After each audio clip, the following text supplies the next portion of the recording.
দোলাপ, কেমন আছো তুমি? সাজিদ, দোলাপ, এই দোলাপ, কি ব্যাপার?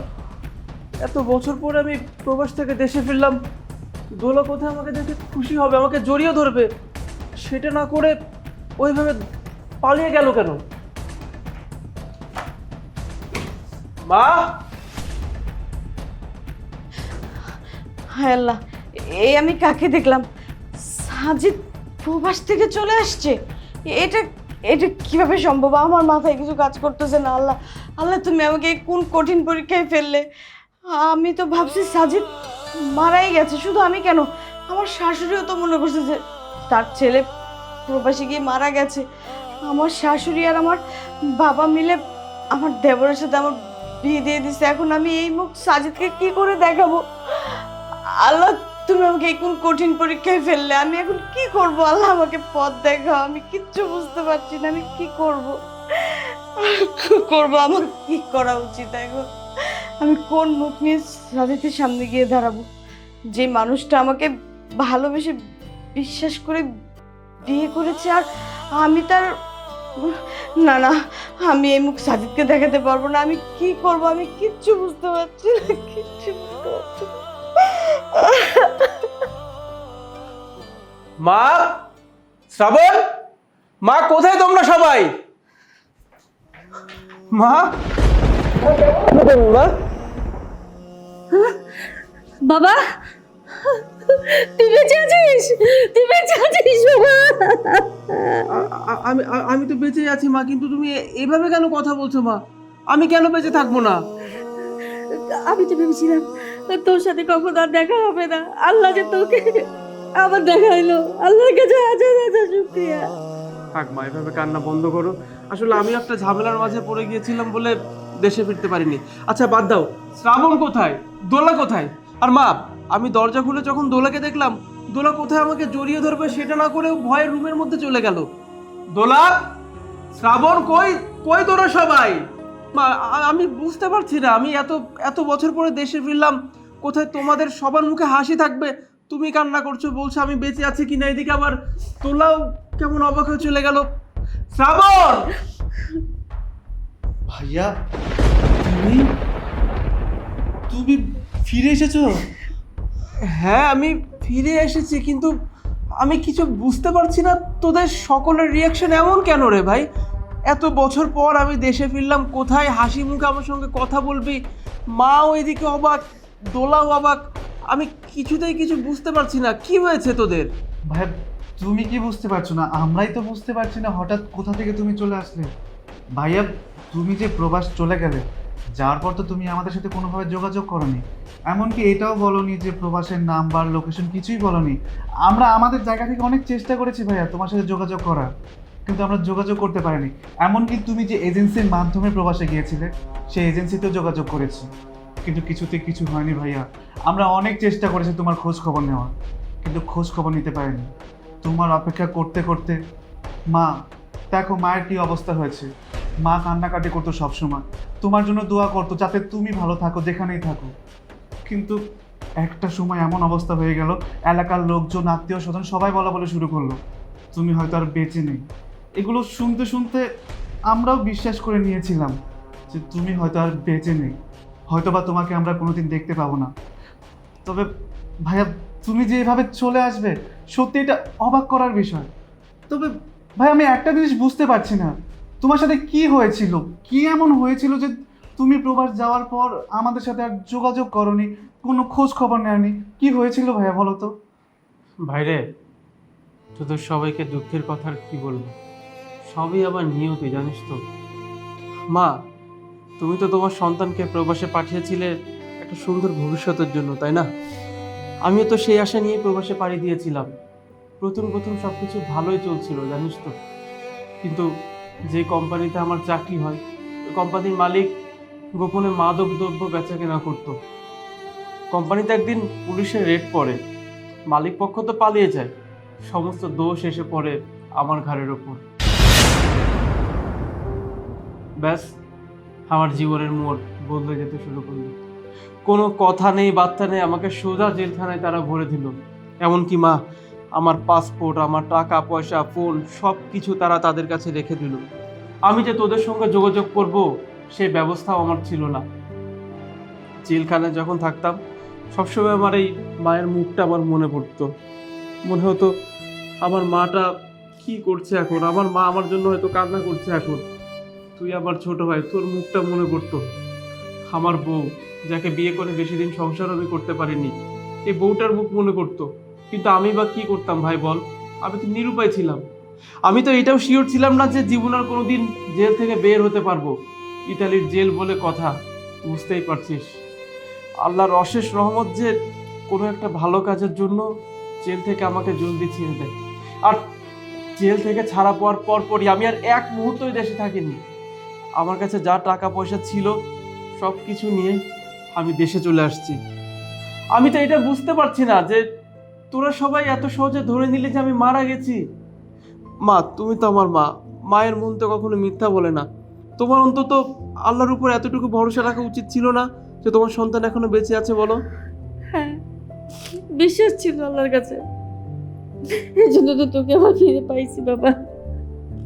কিন্তু আমি এইটা বুঝতে পারছি না মা, তোমরা সবাই আমার সঙ্গে কথা বলছো। দোলা, তোমার কি হয়েছে? তোমার হাজবেন্ড এত বছর পর তোমার কাছে ফিরে আসছে, তোমার সঙ্গে আমি ঠিকমতো সংসারও করতে পারিনি। তোমার হাতের মেহেদির রং শুকানোর আগেই আমি বিদেশে পাড়ি জমিয়েছিলাম। এত বছর পর যখন তোমার কাছে আমি ফিরে আসছি, কোথায় হাসি মুখে কথা বলবা? চুপ কেন করে আছো? মা, দোলা এভাবে চুপ করে আছে কেন বলো? বাবা রে, তুই তো ফিরলি, কিন্তু অনেক দেরি করে ফিরলি রে বাবা। আমি কিছুই বুঝতে পারছি না। এই শ্রাবণ, মা এসব কি বলছে? মা, কি হয়েছে আমাকে খুলে বলো। তুই শুনবি? তাহলে শোন। এই দোলা, দোলা। আরে বিআই সাহেব, আসসালামু আলাইকুম, ভালো আছেন? ওয়ালাইকুম আসসালাম, ভালো আছি। দোলা কোথায়? ভিতরে আছে। ডাকেন ওকে। মা দোলা, এখানে আসো তো। জি মা, আমাকে বাবা, তুমি বসো না বাবা। বসতে আসিনি, কাপড় চোপড় রেডি কর, ব্যাগ নিয়ে চল আমার সাথে। ব্যাগ নিয়ে কোথায় যাবে বৌমা? কেন আমার বাড়িতে? কেন, কিছু হয়েছে? আমরা কিছু দোষ করেছি? হওয়ার কিছু বাকি আছে? আপনার ছেলে আমার মেয়েকে বিয়ের পর সেই যে প্রবাসে গেছে, এ পর্যন্ত কোনো খোঁজ খবর আছে? কোনো যোগাযোগ আছে? পাড়া প্রতিবেশীর কাছে, আত্মীয় স্বজনের কাছে আমি কারো কাছে মুখ দেখাইতে পারতেছি না। তারা নানান ধরনের কথা বলতেছে। আমার খুব লজ্জা হয়। আমার মেয়েটা এই বয়সে বিয়ে হইল, তারপর তার স্বামী প্রবাসে চলে গেল, এ পর্যন্ত স্বামী ছাড়াই আছে। স্বামী কি বেঁচেই আছে না মরে গেছে, কি হয়েছে আল্লাহ পাক ভালো জানে। আমার মেয়েকে তো আমি এই অবস্থা এখানে রাখতে পারি না। বাবা, তুমি একটু বসো, ঠান্ডা মাথায় আমরা কথা বলি, একটু বসো না প্লিজ বাবা। বললাম না বসার জন্য আসিনি আমি। কাপড় চোপড় রেডি করো। বিআই সাহেব বসেন, আমরা বসে আলাপ করি। হ্যাঁ, বসো। আমি বেশিক্ষণ থাকবো না। ঠিক আছে।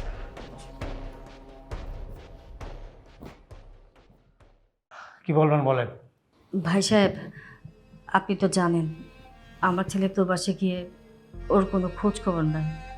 অনেক দিন ধরে ওর কোনো খোঁজ খবর পাই না। জানি না এখন ওই কী অবস্থায় আছে। এর মধ্যে আপনি যদি বৌমাকে নিয়ে যান, তাহলে আমি কি দেখে বাঁচবো বলেন? ও তো এই বাড়ির বৌমা না, আমার মেয়ে। ওকে আমি আমার মেয়ের মতো দেখি। আমি ওকে দেখি বেঁচে আছি, স্বস্তির নিঃশ্বাস নিচ্ছি। শোনেন বিয়ে, আবেগ দিয়ে জীবন চলে না, বাস্তব অনেক কঠিন। আপনি যেমন আপনার ছেলেকে নিয়ে ভাবেন, আমিও ঠিক তেমনি আমি আমার মেয়েকে নিয়ে ভাবি। আমার মেয়ের বিয়ের পরই আপনার ছেলে প্রবাসে চলে গেল। আর প্রবাসে যাওয়ার পর এ পর্যন্ত কোনো খোঁজ খবর নাই। না আপনারা কোনো খোঁজ খবর পাচ্ছেন, না আমি কোনো খোঁজ খবর পাচ্ছি। এদিকে এলাকার লোক, প্রতিবেশী, আত্মীয় স্বজন সবাই নানান ধরনের কথা বলছে। দিন দিন কথা শুনতে শুনতে না আমার আর ভালো লাগতেছে না। আর তাছাড়া আমার মেয়ের বয়সই বা কী হয়েছে? এই বয়সে সে স্বামী ছাড়া থাকতেছে। আমার মেয়ের জীবনটা তো নষ্ট হয়ে যাচ্ছে। তাই আমি চাচ্ছি আমি আমার মেয়েকে এখান থেকে নিয়ে যাব এবং নিয়ে গিয়ে আমি আমার মেয়েকে অন্য জায়গায় বিয়ে দেবো। আমার মেয়ে সুখে শান্তিতে সংসার করবে। বাপ হয়ে মেয়ের কষ্ট তো আমি সহ্য করতে পারি না। আর তাছাড়া আপনার ছেলে বেঁচে আছে না মরে গেছে কে জানে। আপনার ছেলে কবে না কবে ফিরে আসে তারও তো কোনো ঠিক ঠিকানা নেই। আপনার ছেলের অপেক্ষায় থাকতে থাকতে আমার মেয়েটারও দেখা যাবে একদিন আপনার মতো বয়স হয়ে গেছে। তখন ওই বুড়ো বয়সে আমার মেয়েকে কার কাছে দিয়ে দেব? আমার মেয়ের জীবনটা আপনার ছেলের অপেক্ষায় থাকতে থাকতে কেন নষ্ট করব? ভাই সাহেব, আপনি এটা কি ধরনের কথা বললেন? স্বার্থপরের মতো কথা বললেন। আমার ছেলে কোনো খোঁজ খবর পাচ্ছি না। কোথায় আপনি আমার ছেলের জন্য দোয়া করবেন, আপনার মেয়ের জন্য দোয়া করবেন, তা না করে আপনি আপনার মেয়েকে নিয়ে যেতে চাচ্ছেন, অন্য জায়গায় বিয়ে দেবেন। বাবা, এটা আমার স্বামীর বাড়ি। আমি আমার স্বামীর বাড়ি ছেড়ে কোথাও যাব না। আমার যত কষ্টই হোক আমি এ বাড়িতেই থাকবো। তাছাড়া সাজিদকে আমি অনেক ভালোবাসি। আমি অন্য কাউকে আমার স্বামী হিসেবে মেনে নিতে পারবো না। আমি অন্য কোথাও গিয়ে বিয়ে করতে চাই না বাবা। আমি যতদিন বাঁচবো সাজিদের ভালোবাসা বুকে আঁকড়ে নিয়ে এ বাড়িতেই আমার শাশুড়ি মায়ের সাথে থাকতে দাও না বাবা। আমি কোথাও যাবো না বাবা। এই বাড়ি ছেড়ে আমি কোথাও যাবো না। যাবি না মানে? এখানে থাকবি তুই কিসের বসে থাকবি, কিসের আশায় থাকবি? আর এখানে থেকে থেকে তোর জীবনটা তুই নষ্ট করবি নাকি? আর সেটাই কি আমি বাপ হয়ে দেখবো? যা এখন যা, কাপড় চোপড় নিয়ে চলে আয়। ভাই সাহেব, বৌমা যখন যেতে চাচ্ছে না, ওকে নিয়ে যান না। আপনি যদি অনুমতি দেন তাহলে আমি একটা কথা বলতে চাই। ওকে নিয়ে যাবো না মানে? কিসের ভরসা রাখবো এখানে বলতে পারেন কি? আমি তো বৌমাকে অনেক ভালোবাসি, অনেক আদর করি। ও আমার মেয়ের মতো, ওকে আমি কোথাও যেতে দেব না। আপনি তো ওকে নিয়ে অন্য জায়গায় বিয়ে দেবেন। আমি চাই না ও অন্য জায়গায় যাক, অন্য জায়গায় গিয়ে সংসার করুক। আমি সিদ্ধান্ত নিয়েছি আমার ছোট ছেলে শ্রাবণের সাথে দোলার বিয়ে দেব। মা, আপনি এটা কেমন কথা বললেন? শ্রাবণের সাথে আমার বিয়ে? মা, শ্রাবণ আমার দেবর। আমি ওকে ছোট ভাইয়ের মতো স্নেহ করি, ভালোবাসি। স্বামী হিসেবে শ্রাবণকে আমি মেনে নিতে পারবো না মা। আমি শ্রাবণকে বিয়ে করতে পারবো না। আপনি এসব কি বলতেছেন মা? মা, তোমার কি মাথা নষ্ট হয়ে গেছে? তুমি এসব কি উল্টাপাল্টা কথা বলছো? মানে তুমি আমার বিয়ে ঠিক করেছো কিন্তু আমার পারমিশন নেওনি। তার কার সাথে? ভাবির সাথে। ভাবির সাথে আমার বিয়ে ঠিক করেছো। ভাবিকে আমি কিভাবে বিয়ে করব? ভাবিকে আমি সম্মান করি, উনি আমার বড় ভাইয়ের বউ। আমি ওনাকে কখনোই নিজের বউয়ের স্বীকৃতি দিতে পারবো না। মা, তুমি এই সিদ্ধান্ত নিয়ে একদম ঠিক করোনি। আমি এই বিয়ে করতে পারবো না। কি বললি? তুই বিয়ে করবি না? তুই যদি আমার সিদ্ধান্তে রাজি না হস, দোলাকে যদি বিয়ে না করিস, তাহলে কিন্তু তুই আমার মরা মুখ দেখবি। মা, তুমি এসব কি বলছো বলো তো? একে তো ভাইয়া নেই, ভাইয়ার কোনো খোঁজ খবর নেই। এখন তুমি বলছো তোমার সিদ্ধান্তে রাজি না হলে তোমার মরা মুখ দেখবো? এ কথা বলো না মা। আচ্ছা ঠিক আছে, তোমার যেটা ভালো মনে হয় তুমি সেটাই করো। এ নিয়ে আমি আর কিচ্ছু বলবো না। ঠিক আছে, আপনি যেহেতু সিদ্ধান্ত নিয়েছেন আর আপনাদের যদি কোনো আপত্তি না থাকে, আমারও কোনো আপত্তি নাই। শুনুন বেন, একটা কথা বলি। প্রত্যেকটা বাবা মাই তাদের সন্তানকে নিয়ে ভাবে। আপনি যেমন আপনার ছেলেকে নিয়ে ভাবেন, আমি আমার মেয়েকে নিয়ে ভাবি। আর এখানে যেহেতু একটা সুন্দর সমাধান আসছে, সেখানে আর আমার বলার কিছুই নেই। বিয়ে সাহেব, তাহলে আজকেই বিয়ের ব্যবস্থা করেন। ঠিক আছে, আপনারা যেহেতু সিদ্ধান্ত নিয়েই ফেলেছেন, আপনারা মুরব্বী মানুষ, যেটা ভালো মনে করেন সেটাই করেন।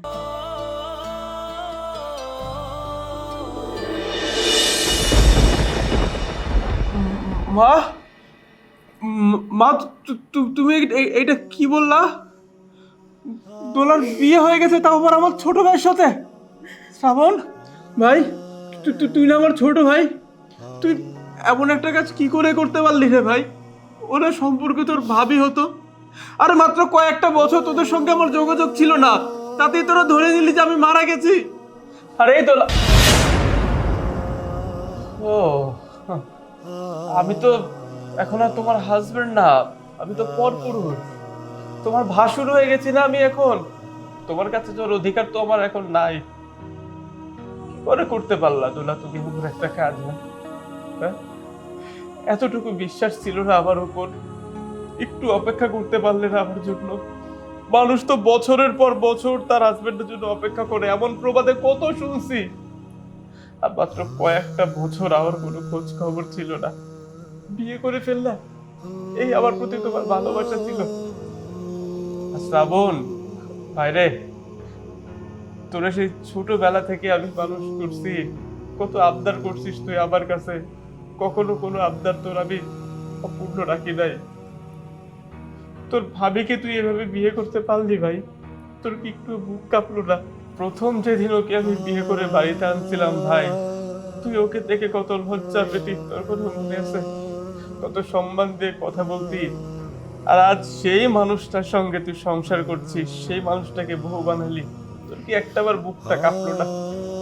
আর দোলা, বিয়ের পর তোমার হাতের মেহেদির রং পর্যন্ত শুকায়নি, ওই অবস্থায় তোমাকে রেখে আমি প্রবাসে পাড়ি জমাই। একটু অপেক্ষা করতে পারলা না? মানুষজন বলা বলি করলো আমি মারা গেছি, সমাজের মানুষজন দোষ দিচ্ছে তোমাকে, ব্যাস সমাজের কথা শুনে বিয়ে করে ফেললা। আমার প্রতি তোমার এই বিশ্বাস ছিল? আর আমিও কত বোকা ছিলাম, আমিও কত বোকা ছিলাম। জেলের মধ্যে বসে আমি সবসময় তোমার কথা ভাবতাম আমার বউটা বোধহয় এখন লাল কালার শাড়ি পরে আছে, আমার বউটা বোধহয় এখন আল্লাহর কাছে আমার জন্য দোয়া করছে, আমার মাটা বোধহয় আমার জন্য নামাজে বসে আল্লাহর কাছে দোয়া করছে, আমার ভাইটা বোধহয় আমার জন্য কান্না করছে। কিন্তু না, এই মানুষগুলো তো ধরেই নিয়েছিল যে আমি মৃত। আল্লাহ, কোন পরীক্ষার সম্মুখীন তুমি আমাকে করলা। এখন মনে হচ্ছে যে আমার আমার না সারা জীবন ইতালির দেশে পচে মরাটাই ভালো ছিল, দেশে যদি না আসতাম ভালো করতাম। আর মা, তুমি, তোমার কাছে আমার প্রশ্ন, একটু অপেক্ষা করতে পারলা না মা তোমার সন্তানের জন্য? এই যে তুমি আমার বউটাকে শ্রাবণের সাথে বিয়ে দিলা, এই দৃশ্যটা এখন আমাকে দেখতে হচ্ছে, আমার যে বুকটা ফেটে যাচ্ছে। তুমি তো মা, সন্তানের কষ্ট হলে মা তো সন্তানের পাশে থাকে, পারবা আমাকে সাহারা দিতে? জানি বা তুমি আমাকে কোনো সাহারা দিতে পারবে না। আব্দুল্লাহ, কি করে করতে পারলা তুমি? আবার প্রশ্নটা তোমার কাছে, কি করে করতে পারলা? সাজিদ, আমি তোমাকে অনেক ভালোবাসি। তোমার স্মৃতি বুকে জড়িয়ে ধরে আমি এই বাড়িতে থাকতে চেয়েছি। আমি জানি না আমি কোন মুখে তোমার কাছে ক্ষমা চাইবো। আমার নিজের প্রতি নিজের এতটা ঘৃণা হচ্ছে, মনে চাচ্ছে আমি নিজেকে নিজে শেষ করে দেই। কিন্তু বিশ্বাস করো, আমি শ্রাবণকে বিয়ে করতে চাইনি। আমার বাবা এসে যখন বলল, মা তোকে আমি এই বেশে দেখতে পাচ্ছি না, তোর স্বামী হয়তো মারা গেছে, না হলে অন্তত পক্ষে তোর সাথে যোগাযোগ তো রাখতে পারতো। তোকে আমি এখান থেকে নিয়ে গিয়ে ভালো এক জায়গায় বিয়ে দিব, তুই সুখে শান্তিতে সংসার কর। কোন বাবা ভাই চাইবে না যে তার সন্তানটা সুখে থাক বলো? আমার বাবাও তো এটাই চেয়েছিল। তাই আমি বাবার কথা আর আমার শাশুড়ি মায়ের কথা রাখতে গিয়ে শ্রাবণকে বিয়ে করেছি। হ্যাঁ ভাইয়া, দোলা যেটা বলেছে একদম ঠিক কথাই বলেছে। তুমি আমাদেরকে ভুল বোঝো না ভাইয়া, আমরা আসলে পরিস্থিতির শিকার। আমরা কেউই বিয়েতে রাজি ছিলাম না, আমরা এক প্রকার বাধ্য হয়ে বিয়েটা করেছি। আসলে তুমি প্রবাসে চলে যাওয়ার পর আমাদের সাথে কোনো যোগাযোগ করনি, তো আমরাও তোমার সাথে কোনো যোগাযোগ করতে পারিনি। এক পর্যায়ে ভেবেছি তুমি মরে গেছো।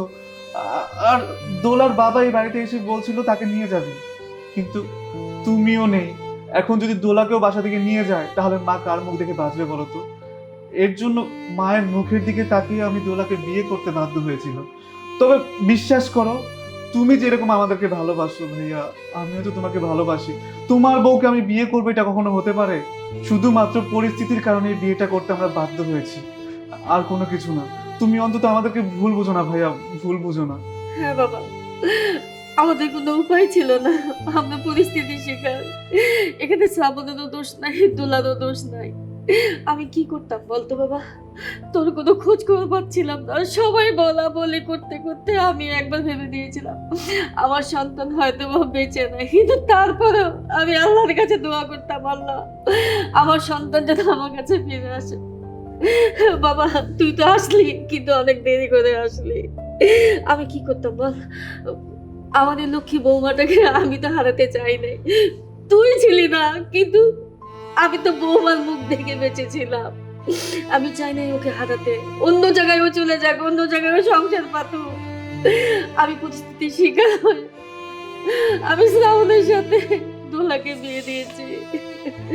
বাবা তুই আমাকে ক্ষমা করে দে বাবা। থাক থাক বা, এখন আর ক্ষমা চেয়ে কি লাভ? যা ক্ষতি হওয়ার তা তো আমার হয়েছে, তাই না? আমি বেঁচে আছি, এরপরও তোমরা আমাকে মৃত বানিয়ে দিলে। এই সমাজের মানুষজন আমাকে মৃত বানিয়ে দিল। আমার বাড়ির ফিরে দেখতে হচ্ছে আমার বউ, আমার ছোট ভাইয়ের বউ। এইটাই হয়তো আমার প্রাপ্য ছিল। হয়তো জীবনে কোনো একটা পাপ করেছিলাম বা, জানো তো, যে কারণে আল্লাহ এত বড় একটা শাস্তি আমাকে দিল। আমি তো মৃত, এই সমাজ এই পরিবারের কাছে আমি যেহেতু মৃত, আমি এক কাজ করি বা, আমি বাড়ি ছেড়ে চলে যাচ্ছি। এই বাড়িতে আমার পক্ষে থাকা সম্ভব না। আমারই বাড়িতে আমারই বউর সঙ্গে আমার ছোট ভাই সংসার করবে, আমি আমি আমি দেখতে পারবো না বা। হ্যাঁ, এর থেকে ভালো আমি চলে যাই। আমি তোমাদের কাছে মৃত ছিলাম, আমি মৃতই থাকবো। আর তুমি তো আমার মা, তোমার সঙ্গে যোগাযোগ না রেখে তো থাকতে পারবো না। মাঝে মধ্যে ফোন দিব, ফোন চাইলে কথা বললো, তা চাইলে নাই। আমি চলে যাচ্ছি না। দাদি বাবা তুই যাস না, তুই এখানে থাক। তুই চলে গেলে আমি বাঁচবো কেমনে? এতদিন পরে আমার ছেলেটাকে পাইছি, এখন যদি ছেলে আমাকে ছেড়ে চলে যায়, বাবা তুই যাস না বাবা, এখানে থাক। এতদিন তো জানতাম ছেলে মৃত বা, এখন তো বেঁচে আছে, অন্তত এই শুকরিয়া আদায় করে বাকিটা জীবন বাঁচো। আমি আর থাকতে চাচ্ছি না বা। শ্রাবণ, তোদের তোদের বিয়েতে আমি তো আর থাকতে পারি নাই, তোদেরকে হয়তো দোয়া করতে পারি নাই। দোয়া করি ভাই, দোলার সঙ্গে জীবন সুখে থাক, ভালো থাক। আমি চলে যাচ্ছি বা, দয়া করে আমাকে আটকেও না। আমি জানি তুমি যদি আমাকে আটকো, আমি নিজেকে আটকাতে পারবো না। ভালো থেকো তোমরা সবাই। সাদিক